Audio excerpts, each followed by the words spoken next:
we discuss very briefly about the historical background of psychology.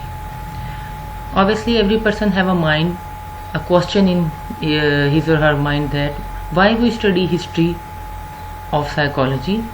Because if you want to understand the modern psychology, it is important for you to read out the history or step by step psychology established as scientific or independent science. First, we can discuss the definition of psychology.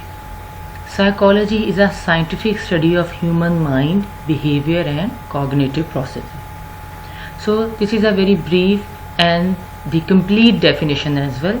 When we talk about cognitive processes, so cognitive processes are base cognitive processes are perception, sensation, attention, thinking, imagination, memory and learning.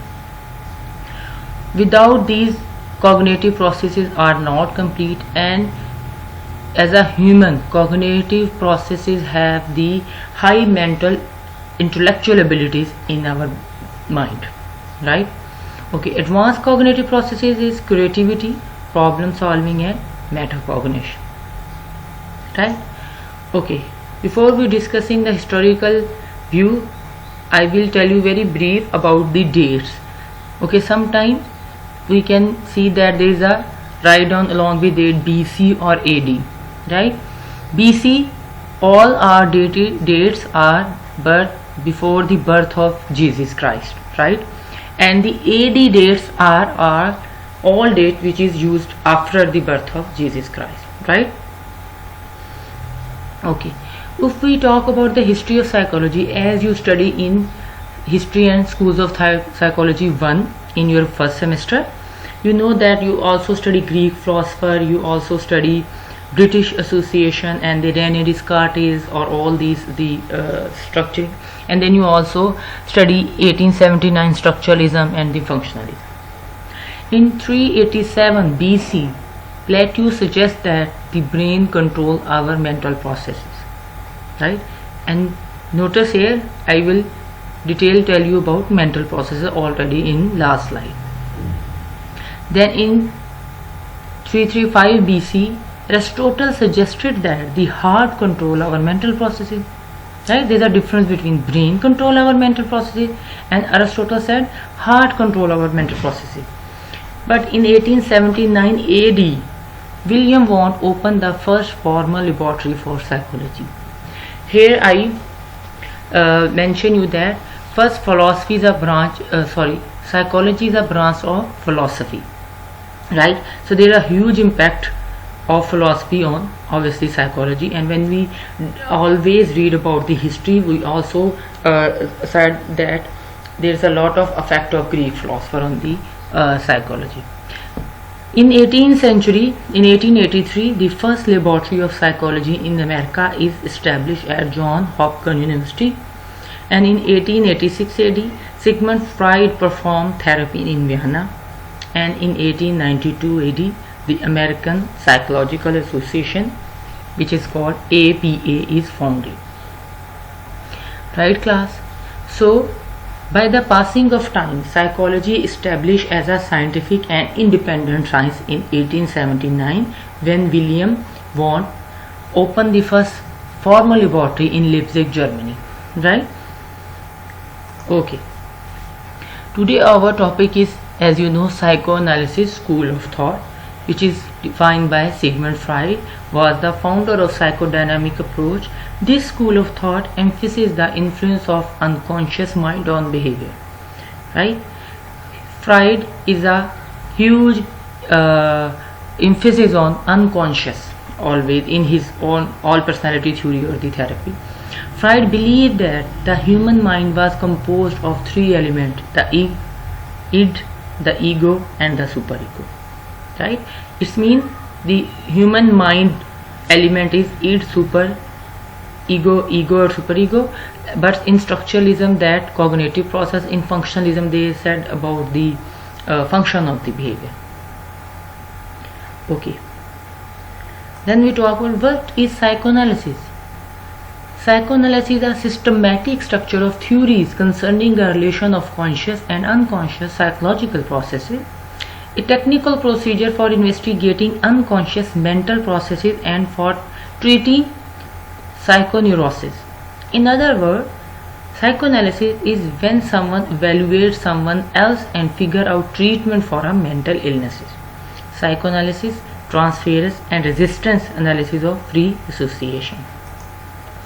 Here is a briefly timeline about Freud's life. He was born in 1856 and moved to Vienna, and then he all his contribution related to in 19th century. In 1909 he delivered a speech, and then he also brought his idea to the US, and in 1939 he died in United Kingdom. Okay, as I told you earlier, Freud is huge emphasis on unconscious. So the basic element of psychoanalysis is unconscious. In Freud, the unconscious mind is reservoir of feelings, thoughts, urges and memories that outside of our conscious awareness. Unconscious mind में जो भी material है वो हमारी conscious awareness से में नहीं होता है. Most of the content of the unconscious are unacceptable और unpleasant, such as feeling of pain, anxiety और कॉन्फ्लिक्ट. राइट, जितने भी हमारे according to Freud unpleasant event है, अनएक्सेप्टेबल है या अनफुलफिल्ड विश और डिजायर है, वो हमारी रिप्रेस हो जाती हैं अनकॉन्शियस में, और वो लेटर लाइफ में मेंटल इलनेसेस की फॉर्म में सामने आती हैं, लाइक एंजाइटी और अदर साइकोलॉजिकल डिसऑर्डर, बट वो हमारी अवेयरनेस में नहीं है. According to Freud, the unconscious continue to influence our behaviour and experience even though we are aware of these unaware of these underlying influences. Okay, Freud also talk about two instincts, eros, the life instinct, and thanatos, the death instinct. And then Freud talk about the three basic element of human mind is id, ego and superego. Right?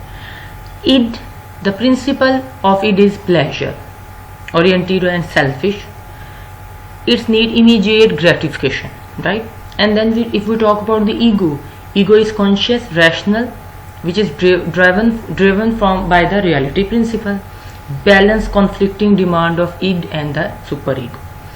Superego develop through socialization concerned with morality, right and wrong. That is the last part of personality which is developed. So basically ego balance between id and superego. Here I tell you through example. Id said, I want to do that now. Superego, it's not right to do that, right? But ego balance between id and superego and said, maybe we can compromise, right? So these are the examples. And then if we talk about the id is instinctive and primitive, entirely unconscious. Along with it, ego is rationality based and superego is sense of right and wrong, both in conscious and unconscious. When we talk about the element or level of mind, so Freud compared the mind to an iceberg, right? Iceberg में ये आपके सामने जो picture है इसमें देखें, conscious को जिस एरो में उन्होंने बताया हुआ, that would be the apparently हम इस हिस्से को देख सकते हैं. The small amount of mental activity we know about, right? We know about हमें हमारी एक अप्रोच में. Then the subconscious thing we could be aware of if we wanted or try. अगर हम उसको रिकॉल करने की कोशिश करें, याद करें, और ये पानी की एक ग्लेशियर से दूसरा स्टेप पे. But when we talk about the unconscious, like इस एरो में उन्होंने दिया हुआ है, things we are unaware and can not become aware of.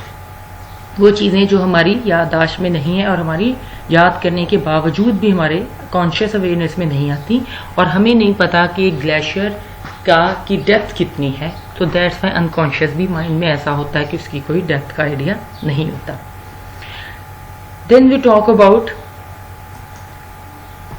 psychosexual developmental stages, and these are stages related to the by the passing of developmental stages like oral, birth to 18 months, anal 18 to 36 months, audible 5 to 6 year latency, 6 year to puberty, and genital puberty onward, right? When we talk about the oral, the mouth sucking and swallowing, and in this the ego develop. Anal or the phallic is dealing with the superego, and the latent and genital is related with the other part of the human body. Okay.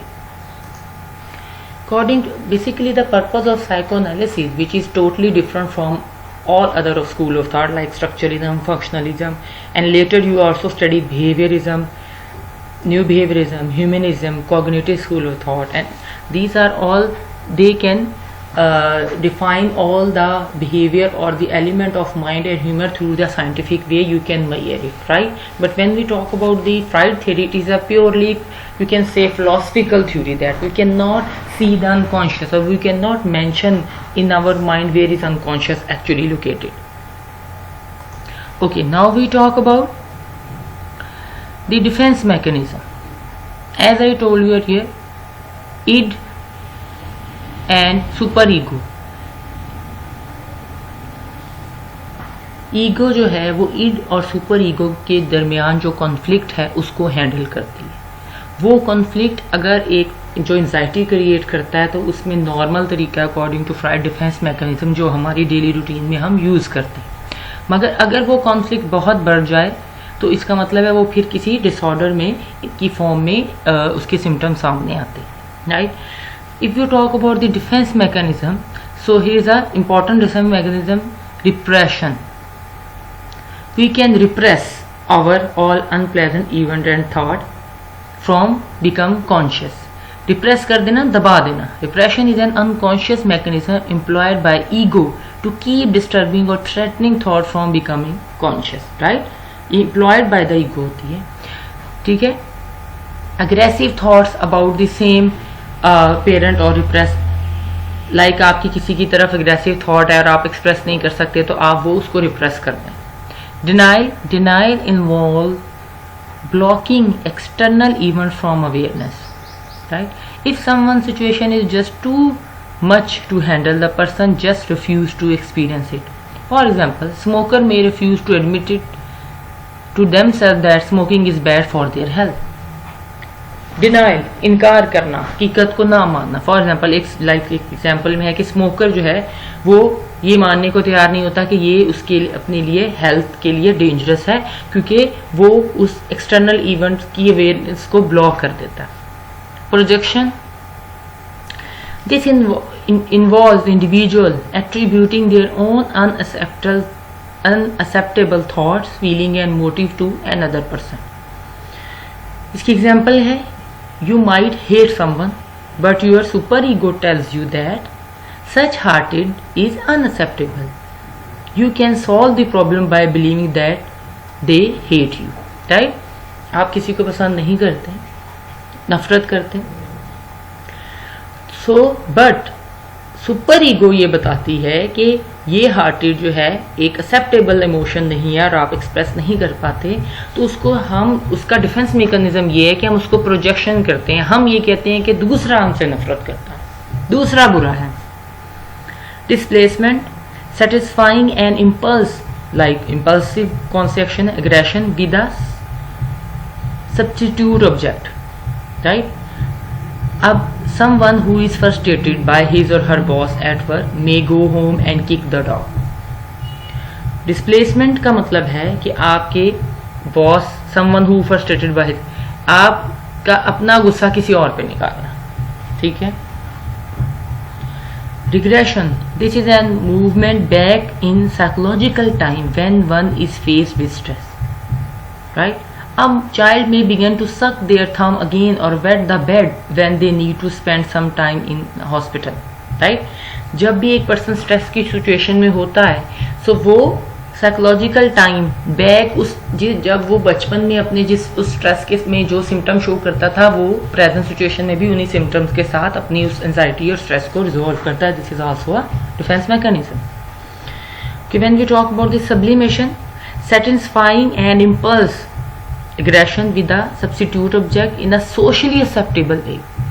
Displacement में आपने देखा है कि आपने बस substitute का object आपने use कर लेना। आपको गुस्सा है, आपके सामने जो आपको बॉस ने डांटा है, आपको टीचर ने डांटा है, अब आप टीचर या बॉस को वापस तो नहीं डांट सकते। अब आप क्या कहेंगे, आपको गुस्सा है, अब आपके सामने आपका कोई क्लास फेलो या कोई भी उस टाइम पर्सन मिलेगा, आप अपना गुस्सा उसको किसी एक्सक्यूज में बना के उस पर गुस्सा निकाल दें। सब्लिमेशन में क्या होगा, सब्स्टिट्यूट हमें ढूंढना है, मगर क्या है, सोशली एक्सेप्टेबल वे हो।